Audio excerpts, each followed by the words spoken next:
জানো তো, লোকে বলে নাকি আমার খুবই ভাগ্য ভালো।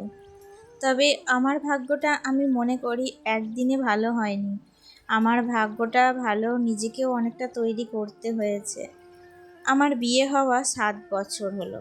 তবে এই 7টা বছরে আমি অনেক ওঠা নামার মধ্য দিয়ে গিয়েছি। এর আগেও তোমাদের সাথে অনেকবার শেয়ার করেছি। আমার শ্বশুরবাড়িতে বিয়ে হওয়াই তখন আমার বয়স, জানো তো, অনেকটা অল্প। আমি খুব ছোট্ট বয়সে আমার বিয়ে হয়। এইচএস পাস করে আমার বিয়েটা হয়ে যায়। তখন আমার সংসার সম্বন্ধে কোনো জ্ঞান, কোনো বাস্তবিকতা, কোনো বুদ্ধি কিছুই ছিল না। কার সাথে কিভাবে ব্যবহার করতে হয়, কে কার সাথে কতটা কি কথা বললে কে কীভাবে নেবে কথাটা, আমাকে কীরকম ভাববে, এরকম কোনো বাস্তব বুদ্ধি আমার কিন্তু একটুও ছিল না। আর আমাকে শিখিয়ে দেওয়ার মতোও ছিল না। তোমরা হয়তো বলবে যে আমার মা বাবা কি ছিল না? হ্যাঁ, আমার মা বাবা ছিল, কিন্তু কোনো দিনই জানো তো আমার মা বাবা আমার সংসারের ওপর কোনো রকম কোনো কথা বলেনি, আজ পর্যন্ত বলে না। তারা আমার সংসারে কি হচ্ছে না হচ্ছে সেই ব্যাপারে কোনো রকম কোনো কথা বলে না। যাই হোক, আমিও কিন্তু আমার সংসারে কি হচ্ছে সেটাও আমার মা বাবাকে অতটাও বলি না। যাই হোক, কেন কি বলো তো, এই যে সংসারে আমাকে অনেক কিছু মানিয়ে নিতে হয়েছে, সেটা কিন্তু একদিনে সম্ভব হয়নি। আস্তে আস্তে সবটা সহ্য করতে করতে আজ এই পরিস্থিতিতে আমি নিজেকে দাঁড় করিয়েছি। তবে আমারও কি কষ্ট হতো না? হ্যাঁ, আমারও অনেক কষ্ট হতো। মাঝে মধ্যে মনে হতো এই কোন একটা বেড়া জালে এসে পড়লাম আমি। আমি এখান থেকে কিভাবে বেরোবো? আমার সেই আগের মতো সহজ জীবন তো আমার আর নেই। আমি তো এক জটিল জীবনে এসে পড়েছি। আর চারপাশের মানুষজন, তারা তো কেউ আমায় বোঝে না। আমি তাদেরকে একরকম কথা যদি বলতে চাইতাম, তারা সেই কথাটাকে অন্যরকমভাবে ধরে নিত। কিন্তু আমার কথাটা আমি কি বলতে চাইছি সেটা কিন্তু তারা একটুও বুঝতো না, জানো তো। তখন আমার খুব মন খারাপ করতো, নিজেই একাই মনে দুঃখে একাই বসে বসে কাঁদতাম। আর ভাবতাম সত্যি জীবন কতই না বিচিত্র। এই আমি এক জীবন একটা এক লাইফস্টাইলে চলতাম, এখন কিন্তু আর একটা লাইফস্টাইলে চলে এসেছি। তো এইখানে কি করে আমি মানিয়ে নেব? আমি কি করে এই সংসারে আমি টিকে থাকবো? তখন মাঝে মধ্যে মনে হতো। তবে তারপরে আস্তে আস্তে ধীরে ধীরে সমস্তটা সহজ হয়ে উঠলো, যখন আমি সব কিছু বুঝতে শিখলাম যে কার সাথে কিভাবে কথা বলতে হয়, কাকে কতটুকু সীমা রেখে কথা বলতে হয়। আর সব কিছু যখন আস্তে আস্তে বুঝতে শিখলাম, তখন আমার কাছে সংসারটা অনেকটা সহজ হয়ে গেল, জানো। তখন কিন্তু এখন আর মনে হয় না আমার যে সংসারটা কঠিন। সংসার করাও সহজ, যদি একটু বুদ্ধিমত্তার পরিচয় দেওয়া যায়। যাই হোক, অনেক রকম কথা তোমাদের সাথে শেয়ার করলাম। আসলে তো অনেকেই বলো তো যে আমার ভাগ্যটা ভালো, তো আমি কিভাবে আমার ভাগ্যটা ভালো তৈরি করেছি সেটাই তোমাদের সাথে একটু শেয়ার করলাম। তো এখন আজকে দেখো, সকালবেলায় ঘুম থেকে উঠে জানো তো বাসি কাজ কমপ্লিট করা নেওয়া হয়েছে। আর বাসি কাজ সেরে এই ওপরে এসেছিলাম। তো অনেক দিন থেকে ফ্রিজটা ব্যবহার করা হয় না। আসলে ফ্রিজ আমার বাড়িতে তেমন কেউই একটা পছন্দ করে না। আমি একমাত্র জোর করে ফ্রিজটা নিয়েছিলাম। আর আমার ননদ আমাকে কিন্তু জোর করে ফ্রিজটা দিয়েছিল। তাই জন্য ফ্রিজটার প্রতি সমস্ত দায়িত্ব কর্তব্য কিন্তু একমাত্রই আমার এই বাড়িতে। তাই জন্য ফ্রিজটাকে কখন চালু করা, কখনো বন্ধ করা এবং কখনো পরিষ্কার করা, সমস্ত দায়িত্ব কর্তব্য আমাকেই পালন করতে হয়। তাই জন্য আমি যতদিন বাড়িতে ছিলাম না, ফ্রিজটাও কিন্তু চালানো হয়নি। তো ফ্রিজটা বন্ধ অবস্থায় সমস্ত জিনিস পচে একদম নষ্ট হয়ে গিয়েছিল। আর এত বাজে একটা বিশ্রী গন্ধ বেরোচ্ছিল যে কি বলবো। আর সময় হয়ে উঠছিল না যে ফ্রিজটা পরিষ্কার করব। আর আজকে দেখো ফাইনালি ফ্রিজটাকে ভালো করে একটু পরিষ্কার করলাম, একদম ডিপ ক্লিনিং যেন যাকে বলে আর কি। আসলে আমার ফ্রিজের কিন্তু খুবই শখ ছিল। তো ফ্রিজটা আমি যখন বিয়ে হয়ে যাই তখন কিন্তু আমার বাবার বাড়িতে ফ্রিজ ছিল না। আর শ্বশুরবাড়ি যখন আসি, শ্বশুরবাড়িতেও কিন্তু ফ্রিজ ছিল না।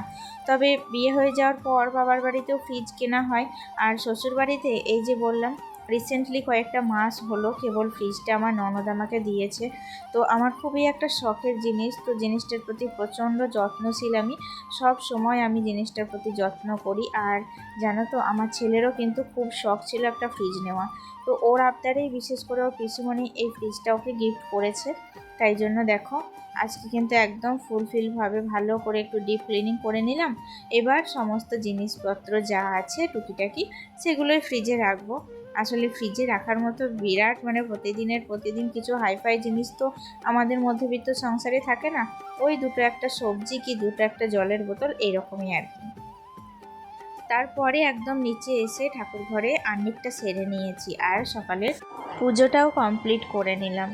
আসলে সকালবেলায় দেখবে পুজো না করলে না মনটা তৃপ্তি হয় না, সংসারে ঢুকতেও কেমন একটা লাগে, মনে হয় মা লক্ষ্মী যেন অসন্তুষ্ট হবেন। আর তারপরে একদম তোমাদের সাথে দেখা হচ্ছে রান্নার সময়। আসলে রান্না বান্না করতে আজ আমার অনেকটা দেরি হয়ে গিয়েছিল। সকালে ফ্রিজটা পরিষ্কার করতে অনেকটা সময় লেগে গিয়েছিল। আর আমি তো প্রত্যেক দিন রান্নার সমস্ত জোগাড় একবারে করে নিয়ে তারপর রান্নাটা করি। আজকে আর সেটা হবে না। একদিকে রান্না চাপিয়ে দিয়েছি আর অন্যদিকে যে সমস্ত জোগাড়গুলো এখনও করতে বাকি রয়েছে সেগুলো আস্তে আস্তে করছি। প্রথমে দেখো মাছগুলো ভালো করে ভেজে নিচ্ছিলাম আর ততক্ষণে কিন্তু আমি এদিকে সমস্ত অন্যান্য যে সবজি ছিল কাটতে সেগুলো আস্তে আস্তে কাটছিলাম। তারপর সেগুলোকেও আজকে তাড়াহুড়োর মাধ্যমে একদম ভাপিয়ে নিয়ে রান্না চাপিয়েছি। আর আজকে রান্না করছি দেখো, আমি করছি মাছের মাথা দিয়ে বাঁধাকপির তরকারি। তো এটা কিন্তু বাঁধাকপির ঝালও বলতে পারো তোমরা। যাই হোক, মাছের মাথা দিয়ে যে কোনো জিনিস একটু রান্না করলে দেখবে টেস্টটা কিন্তু একটু অন্যরকম হয়। আর অনেক দিন পর আজকে আমি কিন্তু একদম শিল নোড়ায় মশলা বাটছি। বিশেষ করে আমার ইচ্ছা ছিল না, তবে কি বলো তো, মাঝে মধ্যে শিল নোড়ায় মশলা করা কিন্তু খুবই ভালো, কারণ আমাদের শরীর এবং এতে কিন্তু একটু ব্যায়ামও হয়ে যায়।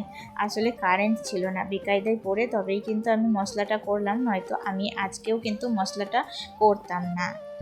ততক্ষণে কথা বলতে বলতে এদিকে আমার চটজলদি রান্নাবান্নাও কমপ্লিট হয়ে গেছে। আর রান্নার পর আমি চলে এসেছি আবারও উপরে।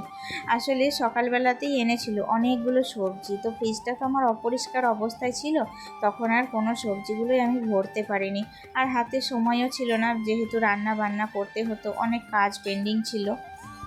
সেই কারণে একদম রান্নাবান্নার পরেই এসেছিলাম সবজিগুলোকে গোছাতে। আর বিশেষ দেরি করলে সবজিগুলো আবার শুকিয়ে যাবে, তাই জন্য আমি কিন্তু এখন দেখছি সবজিগুলো জানো তো একটু বিশেষ যত্ন করে রাখলে বেশি দিন ভালো থাকছে। মানে কোনো ক্যারি বা প্লাস্টিকের ব্যাগের মধ্যে যদি সবজিগুলো ভরে তারপর ফ্রিজের মধ্যে রাখলে ফ্রিজটাও নষ্ট, মানে নোংরা হচ্ছে না, এদিকে আমার সবজিগুলো বেশি দিন সতেজ থাকছে। তোমরাও কিন্তু এরকমভাবে ট্রাই করতে পারো, দেখবে সবজিগুলো খুবই ভালো থাকবে। আর অনেক দিন থেকে বিছানার বেড কভারগুলো ভাবছিলাম কাচবো, সেগুলোও কিন্তু মানে বৃষ্টি হচ্ছিল, আকাশে একদমই রোদ্দুর ছিল না, কাচাকুচি তো করেই উঠতে পারছিলাম না। আর যদিও বা কাচাকুচি করছিলাম সেগুলো মেলবো কোথায়, এটা ভেবে কোনো কাজ আর ভালোভাবে কমপ্লিটই হচ্ছিল না। আর অনেক দিন হয়ে গেল আমি ছিলাম না তো বাড়িতে, তাই জন্য বাড়ির অবস্থা একদম বেহাল হয়ে গিয়েছে। মানে কোন দিকটা ছেড়ে কোন দিকটা সামলাবো নিজেই বুঝতে পারছি না, এত কাজের চাপ, এত কাজের প্রেশার পড়ছে কি বলবো। তারপরে রাতের বেলায় আর ভিডিও এডিট করা, তারপর ভয়েস ওভার দেওয়া কোনোটাই আর আমার পক্ষে সম্ভব হয় না। রাতের বেলায় এতটা নিজেকে টায়ার্ড লাগে, তখন মনে হয় থাক আজকে আর কোনো রকম কোনো কাজ করব না। তবে এত পরিশ্রম করার পরও যখন দেখি ভিউজ হচ্ছে না বা তোমরা আমার ভিডিও দেখছো না, হয়তো তোমাদের ভালো লাগছে না বা পছন্দ হচ্ছে না, তখন কোথাও গিয়ে মনটা ভীষণ খারাপ হয়ে যায় জানো।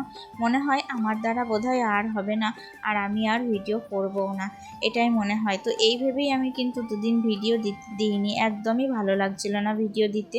তবে আবার মনে জোর পেলাম, কারণ অনেকগুলো দিদিভাই আমাকে সুন্দর সুন্দর কমেন্ট করেছে। চলো সেই দিদিভাইদের নাম নিয়ে নিই।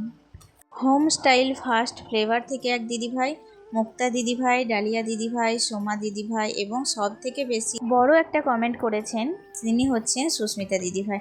তো যাই হোক, তোমাদের সবাইকে অসংখ্য ধন্যবাদ আমাকে সুন্দর সুন্দর কমেন্ট করার জন্য। তোমাদের কমেন্টের জন্যই নতুন করে মনে সাহস পেলাম, জোর পেলাম। আজকে আসি, দেখা হচ্ছে নেক্সট ব্লগে।